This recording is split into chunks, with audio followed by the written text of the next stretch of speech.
రోజు నేను హైదరాబాద్ నుంచి వస్తున్నాను. నరసన్నపేట కానీ లేదా నిమ్మాడ కానీ, ఇది నిమ్మాడ హైవే ఎగ్జాక్ట్. మరి మంత్రి అచ్చెన్నాయుడు వాళ్ళు ఊరు. నరసన్నపేట అంటే కృష్ణదాస్ వాళ్ళు.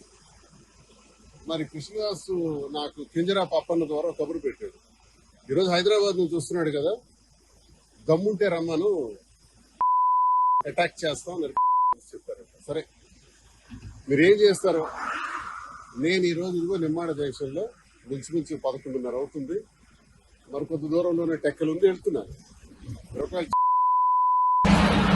లేదా అటాక్ చేసి కొట్టేయాలి అనుకుంటే ఐఎమ్ రెడీ.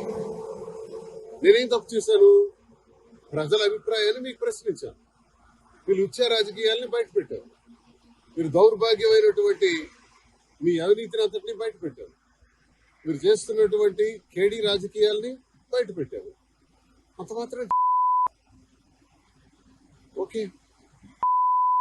దువ్వాడ శ్రీనివాస్ అదిరిపోతాడని బెదిరిపోతాడని నాకు అప్పన్నతో ఫోన్ చేయించారు. దయచేసి రావద్దు, అలా వెళ్ళిపోమని, హైదరాబాద్ మళ్ళీ వెనక్కి వెళ్ళిపోమని, రావద్దని. అందుకే ఆపాను, ఇక్కడ కారు ఆపాను, ఇక్కడ నిలబడ్డాను. ఎంతసేపు అయినా ఉందామని అనుకుంటున్నాను. 1 or 2 hours వెయిట్ చేస్తారు ఇక్కడే. వాళ్ళకి కూడా కబుర్లు రండి. మరి పోలీసు వారి దృష్టిలో కూడా ఈ విషయం నేను పెట్టాలి. నేను ఎస్పీ గారిని కూడా కలుస్తాను, అందరి దృష్టిలో పెడతాను. పత్రికా కూడా విషయం తెలియజేస్తాను. జరుగుతున్నటువంటి అన్యాయం మీద మాట్లాడితే అటాక్ చేసేస్తారంట. చూద్దాం, అది కూడా. నేను ఇంకా గట్టిగా మాట్లాడతాను, ఇంకా గొంతిప్పి మాట్లాడతాను, ప్రజా సమస్యల పైన పోరాడతాను. మీకు వైసీపీలో నన్ను సస్పెండ్ చేశారు, మీకు కావాలంటే బహిష్కరించండి, ఎక్స్పెల్ చేసేయండి. ఎక్స్పెల్ చేయటం అంటే పార్టీ నుంచి బయటకు పంపించేయటం.